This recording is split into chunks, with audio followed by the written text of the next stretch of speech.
So hello and welcome student to our YouTube channel, that is BioMinds. It's an lecture number 2 of chapter number 1, that is exploring the investigative world of science, and it will be the last lecture of our lecture series of chapter number 1. So in the last lecture we have learned about various things, various activity we have learned, but in this chapter or in this lecture we are going to know about some natural phenomena about light. You are going to know in detail about the light in the upcoming chapters, but just an introduction regarding the light.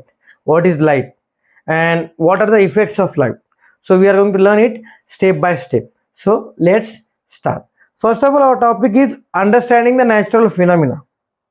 Understanding the natural phenomena. You all know natural, made by nature, and phenomena means it's an event. एक event होती है जो कि nature करता है. जैसे कि for example अभी हम नेचुरल फिनोमिना अगर समझ जाए एग्जांपल के तौर पर, अर्थक्वेक नेचुरल फिनोमिना है, साइक्लोन, रेनफॉल, ये सब नेचुरल फिनोमिना है. मतलब ये इवेंट्स है जो नेचर के द्वारा नेचुरल तरीके से होते हैं. So we will start with just light. You all know about the light. What is light? Light मतलब एक रोशनी होती है. So we all know that light gets reflected off flat and curved surface. मतलब हमको सब पता है कि लाइट कैसा रिफ्लेक्ट होती है. रिफ्लेक्ट का मतलब होता है किसी चीज पर पड़कर वापस आना, bounce back. Reflected means to bounce back. हमको पता है कि लाइट अगर किसी जगह पर गिरती है, किसी सरफेस पर गिरती है, किसी एरिया पर अगर वो गिरती है, तो उसके दो ही चांसेस होंगे. एक तो वो वापस आएंगी या फिर वहीं पे एब्जॉर्ब की जाएंगी.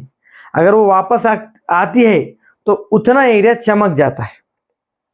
अगर वो वापस नहीं आती है, एब्जॉर्ब की जाती है, वहीं कहीं रुक जाती है, तो वो एरिया चमकीला नहीं होगा, चमकदार नहीं होगा, रोशन मतलब रोशनी नहीं रहेंगी वहां पर, उजाला नहीं रहेगा वहां पर. So we all know that light gets reflected off flat and curve mirrors.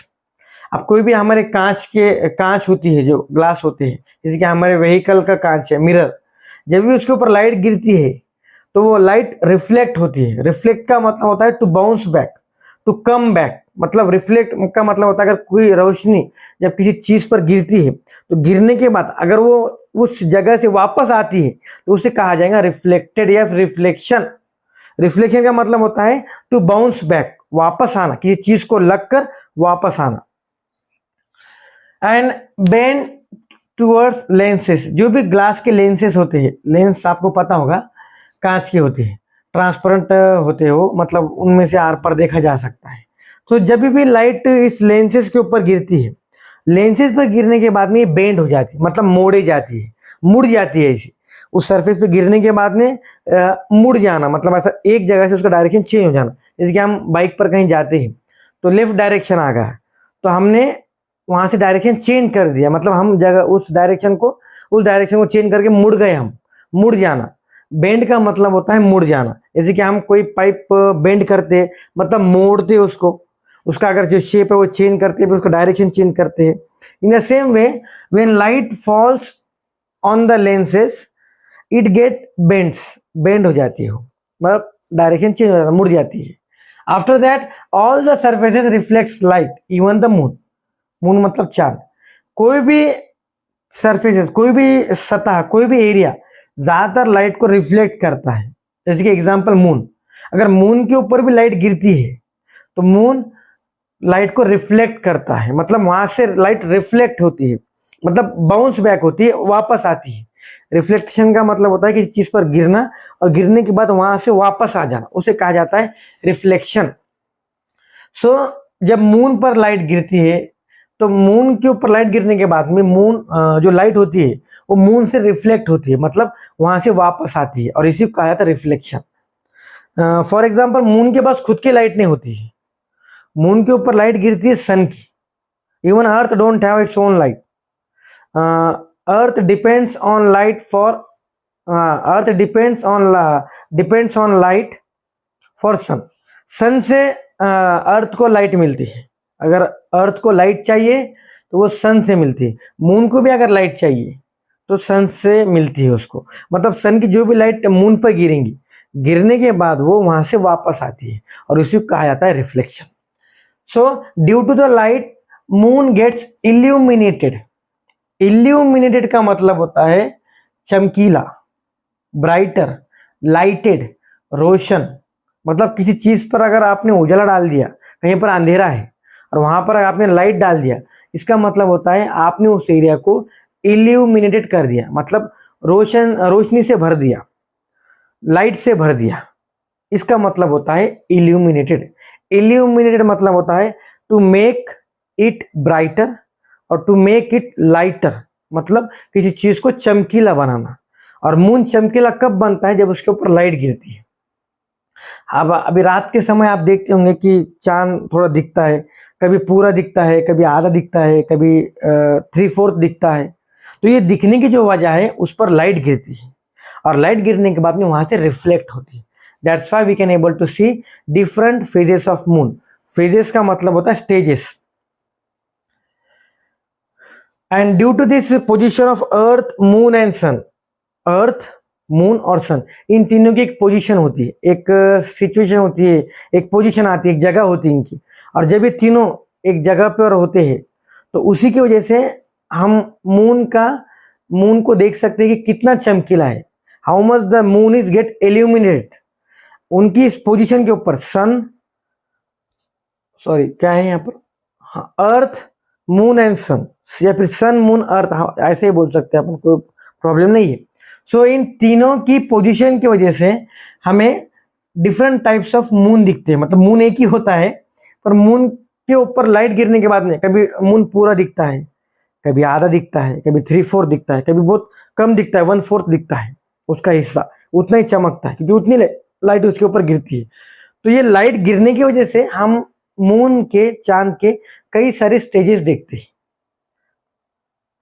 उसके। और इसी मून के स्टेजेस की वजह से, इसी मून के स्टेजेस की वजह से पीपल, जो लोग होते हैं, peoples came to know about और enable them to know the first calendar. और इसी मून की पोजीशन को देखकर ही कुछ लोगों ने, जो पुराने जो लोग थे, उनकी परंपरा के अनुसार, उनके ट्रेडिशन के अनुसार, उनके कल्चर के अनुसार, मून के हिसाब से ही उन्होंने उनका पहला महीना लगाया, पहला महीना बनाया कैलेंडर का। जो हमारा साल होता है ना, उसमें हमारा कैलेंडर जो आता है, तो उसको उन्होंने पहला एक महीना बनाने में आया उनको। Due to this moon phases, जो मून की फेजेस दिख रहे थे, जो मून की स्टेजेस दिख रहे थे, उसी को देखकर लोगों ने एक कैलेंडर बनाया, एक साल का पूरा कैलेंडर बनाया कि ये हमारा पहला महीना रहेगा, ये हमारा दूसरा महीना रहेगा। तो वैसे ही according to the Hindu tradition और culture, due to this phases, moon phases, they came up with a first calendar. पहले कैलेंडर उनको मिला मून के फेजेस के ऊपर। जैसे कि फॉर एग्जांपल जो मुस्लिम लोग हैं, वो चांद को देखकर ईद मनाते हैं, चांद जो रहता है उसी को देखकर ईद मनाते हैं। इन द सेम वे जो पुराने लोग थे, जो ट्रेडिशन था हिंदुइज्म में, उन्होंने इस मून का स्टेजेस देखकर ही कैलेंडर बनाया अपना। और पहला जो महीना था उस कैलेंडर का, उसका नाम था Chaitra, first month. According to Hindu tradition, Hindu culture, Hindu परंपरा के अनुसार उनका पहला जो महीना था साल का, उसका नाम दिया गया था चैत्र। दूसरा जो महीना था उसका नाम दिया गया था Vaishakha. It's an second month of Hindu calendar. According to Hindu tradition it's an second month, Vaishakha. So ये सब महीने जो मिले इनको, चैत्र, वैशाखा, ये सब मिले हैं due to the moon position. Moon का जो इल्यूमिनेशन हुआ, जो स्टेजेस मून के बने, जो मून से चमक निकली, जो मून से रिफ्लेक्शन हुआ, उसी की बदौलत उन्होंने अपना एक कैलेंडर बनाया। और उसी के उस कैलेंडर के अंदर उन्होंने कई सारे महीने रखे, 12 जो महीने रहते हैं उसके नाम दिए गए कि पहला जो महीना रहेगा उसका नाम रहेगा चैत्र, दूसरा जो महीना रहेगा उसका नाम रहेगा Vaishakha. So this was an little bit introduction और summary of understanding natural phenomena. Natural phenomena में याद ये रखना है कि मून की पोजीशन के ऊपर, मून के स्टेजेस के ऊपर ही कुछ मंथ्स के नाम दिए गए थे, कुछ महीनों के नाम दिए गए थे अकॉर्डिंग टू हिंदू ट्रेडिशन। उतना याद रखना है कि बाबा लाइट होती है, लाइट रिफ्लेक्ट करती है किसी एरिया के ऊपर से, और जब ये लाइट मून के ऊपर गिरी तो मून ने अपने कुछ फेजेस बनाए, कुछ स्टेजेस बनाए, और उसी स्टेजेस के ऊपर कुछ कैलेंडर बनाए गए और उन कैलेंडर में कुछ महीने के नाम दिए गए। जैसे कि अभी इंग्लिश कैलेंडर के हिसाब से जनवरी फरवरी रहता है, और हिंदू ट्रेडिशन के हिसाब से, हिंदू कल्चर के हिसाब से, हिंदू रीति रिवाज के हिसाब से उस महीनों के कुछ नाम रहते हैं, Chaitra Vaishakh. This was an little bit introduction regarding the natural phenomena. अभी हम आते हैं सेकेंड टॉपिक के ऊपर, that is factor on the earth that makes life possible on earth. ऐसे क्या फैक्टर्स है, ऐसे क्या चीजें है जिसकी वजह से अर्थ के ऊपर, पृथ्वी के ऊपर लाइफ पॉसिबल हो सकी, मतलब लाइफ वहां पे रह सकती है, लाइफ वहां पे लोग जो लिविंग थिंग है उनमें लाइफ रह सकती है। लाइफ मतलब जिंदगी, यू ऑल नो। सो बेटा, what are the factors on which the life can be possible on the earth? What are the factors, क्या फैक्टर्स है जिसकी वजह से इस अर्थ के ऊपर लाइफ हो सकती है, लाइफ पॉसिबल हो सकती है, जिंदगी जी सकती है। सो सबसे पहला है distance between the earth and sun. You all know that earth is hot, it's a hot ball, गर्म, ऐसा बहुत ही गर्म होता है सन। और जो डिस्टेंस है, कई करोड़ किलोमीटर डिस्टेंस है अर्थ का सन से, और ये परफेक्ट डिस्टेंस की वजह से ही लाइफ पॉसिबल हो गया। आप बोलेंगे कैसे? अगर डिस्टेंस थोड़ा भी नीचे ऊपर रहता था तो अर्थ के ऊपर का जो पानी है, अगर डिस्टेंस कम हुआ, सन का और अर्थ का डिस्टेंस कम हुआ, तो पानी जो अर्थ के ऊपर का है वो बॉईल होना चालू हो जाएगा। पानी के इंसान भी बॉईल होना चालू हो जाएंगे, उबलना चालू हो जाएंगे, उनका गोश्त गल के गिर जाएगा, पूरा पूरा की पूरा जो उनका मांस है वो गल कर गिर जा सकता है अगर डिस्टेंस परफेक्ट ना रहा। अगर डिस्टेंस बहुत ही ज्यादा रहा तो चांसेस ये है कि सब तरफ ठंडी ज्यादा हो जाए, कोल्डनेस ज्यादा हो जाए, पानी बर्फ बन जाए। डिस्टेंस ज्यादा अगर कभी हुआ तो अर्थ का और सन का डिस्टेंस कभी ज्यादा हो गया, जो नॉर्मल है वो नहीं रहा, परफेक्ट नहीं रहा, ज्यादा रहा, तो ये चांसेस हो सकते हैं कि जो पानी है हमारा वो बर्फीला हो जाए, बर्फ बन जाए। और अगर बर्फ बन गया तो सब तरफ ठंडी ज्यादा बढ़ जाएंगी, तो जो बर्फ में जो लिविंग थिंग्स पानी में रह सकते हैं, कुछ कुछ रह जी पाएंगे, पर मोस्ट ऑफ द एनिमल्स नहीं जी पाएंगे, मर जा सकते हैं, वो डेड हो सकती है, डेथ हो सकती है उनकी। और वहीं पर डिस्टेंस अगर कम रहा तो पानी बॉईल होना चालू हो जाएगा, उबलना चालू हो जाएगा। और पानी के साथ साथ जो लोग हैं उनका भी डिस्टेंस कम होने की वजह से, अर्थ और सन का डिस्टेंस कम होने की वजह से उनकी बॉडी के ऊपर इफेक्ट गिर सकता है, उनकी भी डेथ हो सकती है। वो भी ऐसी, उनको जीते जी जैसे फायर लग सकता है, कुछ भी हो सकता है।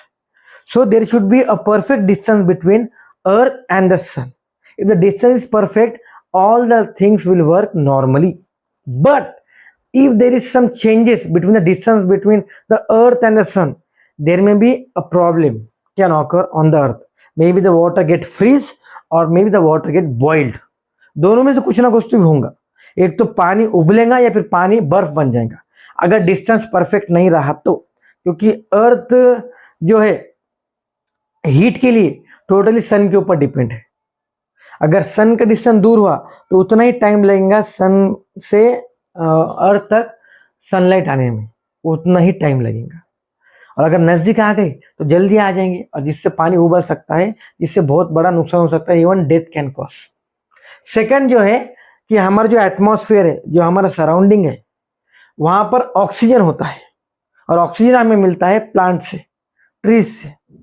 सो an atmosphere that provide oxygen and protect us from the harmful ultraviolet, UV का फुल फॉर्म है बेटा ultraviolet, UV ultraviolet from the sun. अभी बेटा सन से जो है कुछ रेज आते हैं, हार्मफुल रेज होते हैं, किरणें, सन से जो कुछ सनलाइट आते हैं उसमें कुछ अल्ट्रावायलेट रेज होते हैं, किरणें होते हैं, और वो ह्यूमंस के लिए, लिविंग थिंग्स के लिए बहुत ही हार्मफुल होते हैं। उनकी वजह से आपको स्किन कैंसर हो सकता है। Ultraviolet rays can cause you skin cancer. पर ये अल्ट्रावायलेट रेस अर्थ पर, अर्थ के सरफेस पर आने नहीं दी जाता है, इनको रोका जाता है। और रोकने का काम करता है ऑक्सीजन। कैसे? कई सारे ऑक्सीजन मिलकर एटमॉस्फेयर के ऊपर जाते, गैस है एक जगह पर रहेंगे नहीं, एटमॉस्फेयर में जाती है। और जब ऑक्सीजन मिलते हैं बेटा तो उनसे बनता है ओजोन, ओजोन लेयर, एक लेयर बनती है हमारा अर्थ के आजू बाजू। और वो लेयर की वजह से क्या होता है, जो अल्ट्रावायलेट सन से निकलते हैं वो अर्थ तक पहुंच नहीं पाते, बीच में ही वो रिफ्लेक्ट हो जाते हैं। रिफ्लेक्ट का मतलब टू बाउंस बैक, किसी चीज को लगकर वापस निकल जाना। सो जो ऑक्सीजन होता है, जो ऑक्सीजन हमें मिलता है प्लांट से, O2, ये एटमॉस्फेयर में जाके O2 मिलकर O3 एक ओजोन लेयर बनाता है, ओजोन। और ये ओजोन लेयर हमारे अर्थ को कवर करती है, मतलब एक ब्लैंकेट की तरह कवर करती है। और उसी कवरिंग की वजह से जो अल्ट्रावायलेट रेज है सन से जो आते हैं, हार्मफुल होते हैं, हमारे लिए नुकसानदायक होते हैं, वो अर्थ तक ठीक से पहुंच नहीं पाते। तो ये दूसरा फैक्टर है जिसकी वजह से अर्थ के ऊपर लाइफ पॉसिबल हुई है। और तीसरा जो है relationship between living things and environment. Relationship मतलब एक रिश्ता होता है, नाता होता है। फॉर एग्जाम्पल अभी कुछ हर्बिवोर्स होते हैं, मतलब जो सिर्फ पेड़ के ऊपर डिपेंड होते हैं। वो क्या करते हैं बेटा, वो जो है वो प्लांट्स के पत्ते वगैरह खाते हैं। खाए बाद से उनका डाइजेशन होता है और वो उसको एक्सक्रीट करते हैं, मतलब हमारे बॉडी से जो वेस्ट मटेरियल है उनके बॉडी से वो बाहर निकालते हैं।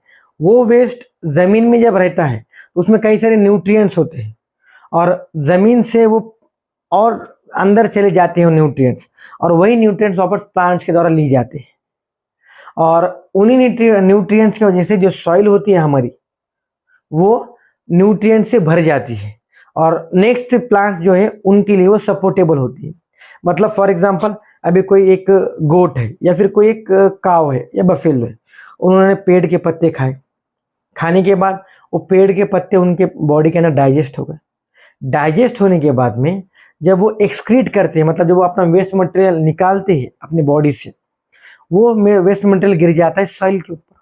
और वो जो वेस्ट मटेरियल होता है, जो जैसे कि काउडंग जो होता है, गोबर, उसके अंदर कई सारे न्यूट्रिएंट्स होते हैं और वो न्यूट्रिएंट्स सॉइल के अंदर एब्जॉर्ब किए जाते हैं। और आने वाले टाइम में वहाँ पर अगर कोई पेड़ आता है या फिर कोई सीड्स वहाँ पे गिरता है तो वो सॉइल जो रहती है उस सीड्स को सपोर्ट करती है ग्रोथ के लिए। So in this way there is relationship between the living thing as well as with the non living thing. जैसे कि सॉइल को मिल गया काउडंग। अब सॉइल को जब काउडंग मिलता है तो काउडंग के अंदर कई सारे न्यूट्रिएंट्स होते हैं और वो न्यूट्रिएंट्स सॉइल के अंदर चले जाते हैं, जिससे सॉइल अच्छी रहती है और आने वाले प्लांट्स को सपोर्ट करती है। In this way relationship between the living things and then environment. जो भी आपके एनवायरनमेंट, जो आपका सराउंडिंग है, उससे तो आपका एक रिलेशनशिप रहता है। For example birds are having relationship with trees are having relationship with the soil से उनको न्यूट्रिएंट्स मिलते हैं और उसके बदले में सॉइल को न्यूट्रिएंट दिए जाते हैं एनिमल्स के द्वारा, काउडंग, गोबर में। सो ये रिलेशनशिप होता है, एक रिश्ता होता है। तो ये जो चीजें हैं that helps life on the अर्थ, ये कुछ चीजें, कुछ 3 फैक्टर्स हैं जिसकी वजह से अर्थ के ऊपर लाइफ पॉसिबल होती है। और इन सभी चीजों से मिलकर बनता है बेटा इकोसिस्टम। इकोसिस्टम कुछ नहीं, इकोसिस्टम एक जगह होती है, a place where living thing and non living things depends on each other to survive. मतलब एक जगह होती है जहां पर लिविंग थिंग्स और नॉन लिविंग थिंग्स दोनों साथ में रहते हैं और दोनों एक दूसरे के ऊपर डिपेंड होते हैं जीने के लिए।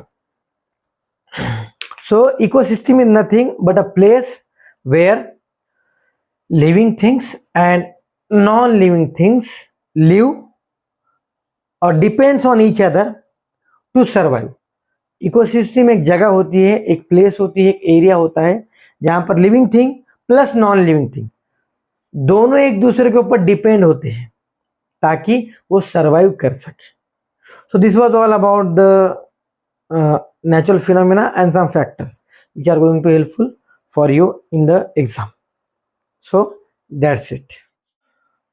So now about the thinking like a scientist. It's a last topic of our chapter number 1 and as well as it's a last topic of our lecture series of chapter number 1. So we are going to start with the topic named as thinking like a scientist. So to think like a scientist, you don't need to go to a fancy lab or fancy laboratory. Laboratory is a place where science experiment occurs. मतलब laboratory एक ऐसी जगह होती है जहाँ पर science के experiment होते हैं, उसे शॉर्ट फॉर्म में लैब भी कहा जाता है, LAB लैब। अब फैंसी का मतलब होता है बेटा एडवांस। एडवांस मतलब वेल डेवलप्ड, अच्छे से प्रोग्रेसिव, मतलब वेल डेवलप है वो। मतलब अगर आपको साइंटिस्ट की तरह सोचना है तो आपको वेल डेवलप एडवांस लैब में जाने की ज़रूरत नहीं है। आपका जो घर है और घर में का जो किचन है वो एक लैब की तरह आप यूज़ कर सकते हैं, या फिर लैब की तरह वहाँ पे सोच सकते हैं आप यहाँ पे क्या क्या हो सकता है। So to think like scientist you don't need to go to a fancy lab. Just you need, the important thing you need is curious mind, curiosity. You need curiosity, curious mind. So to think like a scientist you should have a curious mind or curiosity. For example, your kitchen is a wonderful place. Your kitchen of your house is a wonderful place to learn and observe. आपका जो kitchen होता है जहाँ पर आप खाना बनाते हैं वो एक ऐसी जगह है बेटा जहाँ पर आप बहुत कुछ सीख सकते हैं और बहुत कुछ देख सकते हैं। फॉर एग्जाम्पल अगर आपने एग्जाम्पल लिए तो पूरी का एग्जाम्पल, पूरी तो कॉमन है, कोई भी आजकल खाता है, बारिश के मौसम में ज़्यादा खाई जाती है। सो आपने देखा होगा बेटा कि पूरी puffs in the oil, puff का मतलब होता है स्वेल अप, फूलना। तो पूरी क्यों फूलती है? अगर आप सोचते हैं, अगर आप क्यूरियोसिटी है आपके अंदर, curiosity means eager to know something, eager to learn something और ईगर टू अंडरस्टैंड समथिंग। अगर आपके पास क्यूरियोसिटी है, आपके पास क्यूरियस माइंड है कि यार ये पूरी तेल में डालने के बाद सोलप क्यों हो रही, पफ क्यों हो रही, तो आपको वहाँ पे कई सारे आपके मन में सवाल आएंगे कि क्यों पूरी पफ हो रही। कोई आपका जवाब आ सकता है कि हवा की वजह से फूल रही हो या किसी और चीज़ों की तरह से फूल रही हो। पर मेन जो चीज़ है आपके मन में क्वेश्चन आना कि वाई डज पूरी पफ्स इन द ऑयल। पूरी को पानी में डालो आप, पफ नहीं हो रही, पर ऑयल में डालने के बाद वो क्यों स्वेल अप हो रही। ये अगर आपके मन में सवाल आ गया मतलब आपके अंदर क्यूरियोसिटी है। तो इसी तरीके से आपको सोचना चाहिए, ना कि सिर्फ पूरी के मामले में पर हर एक मामले में। अगर आप साइंस पढ़ रहे हो तो आपको सोचना चाहिए कि ये चीज़ ऐसी ही क्यों है, ऐसी क्यों नहीं है। फॉर एग्जाम्पल स्टोन अगर आप लेते हैं, पत्थर, तो पत्थर को नॉन लिविंग थिंग क्यों कहा जाता है, लिविंग थिंग क्यों नहीं कहा जाता है। सोचना चाहिए क्योंकि साइंस पढ़ रहे हैं आप। Science is not subject to just by heart the concept, science is subject to understand that concept. Science अगर आपको पढ़ना है, समझना है, तो उस चीज़ को आपको ठीक से समझना पड़ेगा, रट्टा नहीं मारना पड़ेगा, समझना पड़ेगा कि ये चीज़ ऐसी क्यों है। अगर आप उस चीज़ को समझ पाते हो तो वो आज उस चीज़ को आप कभी नहीं भूलोगे, क्योंकि जो चीज़ समझी जाती है वो कभी नहीं भूली जाती, पर जो चीज़ याद की जाती है शायद वो भूलने के चांसेस हो। तो क्वेश्चन ये आता है कि वो पूरी सोइलअप क्यों हो रही है, वाई द पूरी पफ्स इन द ऑयल, क्यों पूरी सोइलअप पूरी फूल रही क्यों है पूरी। तो उसका रिजल्ट है बेटा, उसका वो क्यों फूल रही है बेटा, उसका आंसर है it puffs due to dough thickness. Dough का मतलब होता है गूंदा हुआ आटा और फ्लोर का मतलब होता है पीसा हुआ आटा। जो आटा है उसकी जो थिकनेस है, मतलब उसकी जो मोटाई है, उसके वजह से भी फूलने के चांसेस है उसके अंदर। Maybe the reason dough thickness, that's why it's puffing in the oil, फूल रही है वो डव के थिकनिंग की वजह से। या फिर दूसरा एक रीजन हो सकता है ऑयल टेम्परेचर।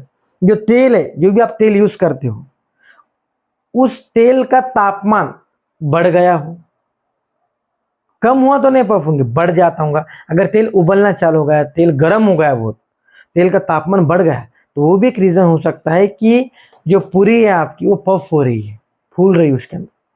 और तीसरा रीजन हो सकता है, कंफर्म नहीं बोल रहा हूँ, शायद जब आप पूरी गर्म करते हो तो थोड़ा बहुत उसके अंदर गैस बन जाए।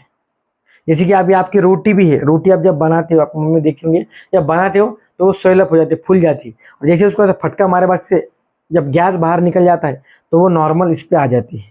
पफ का मतलब फूलना। तो आपने रोटी भी देखी होंगी बेटा, जब रोटी बनाती होंगी आपकी मम्मी, तो रोटी बनाने के वक्त जब बनती है तो वो थोड़ी फूल जाती है, और जैसे आप उसके अंदर ऐसा छेद करते हो, होल करते हो, तो उसमें से हवा बाहर निकल जाती है। तो maybe the reason due to the gas formation the chapati get puff फूल सकती है। या फिर पूरी भी फूलने का एक रीज़न हो सकता है, आपके टेक्स्ट बुक में नहीं दिया है पर हो सकता है। गैस भी बन सकता है, अंदर फॉर्मेशन हो सकता है। जैसे कि फॉर एग्जांपल आपने कहीं पर गैस पर पानी रखा उबालने को और उसके ऊपर प्लेट ढाप दी, तो जो वेपर्स निकलते हैं, वेपर्स भाप जो बनती है, तो सेम वे में जब आप पूरी बना रहे हो, जब आपने आटा गूंदा और पूरी के माफी उसको कट किया और जब आपने डाला तो मे बी द रीजन कि गैस बना हो, और गैस बनने की वजह से जो उसका सरफेस था, अपर सरफेस था, वो फूल गया हो। कुछ भी हो सकता है, पर आपकी बुक में 2 मेन रीजन दिए हैं कि डो का थिकनेस, गूंदे हुए आटे का जो थिकनेस है, मोटाई है, उसकी वजह से फूल सकती है, फिर ऑयल के टेम्परेचर से भी फूल सकती है। सो अगर क्वेश्चन आता है why puri puffs in the oil, you can write it puffs due to the dough thickness, it puffs due to the oil temperature, or it may be get puffed due to the gases formation in between in the puri. So this was all about the thinking like a scientist and why puri puffs. So this was all about that your topic. If you are in a doubt, just comment me, I will give the answer. So this was all about your lecture number 1. Thank you all of you.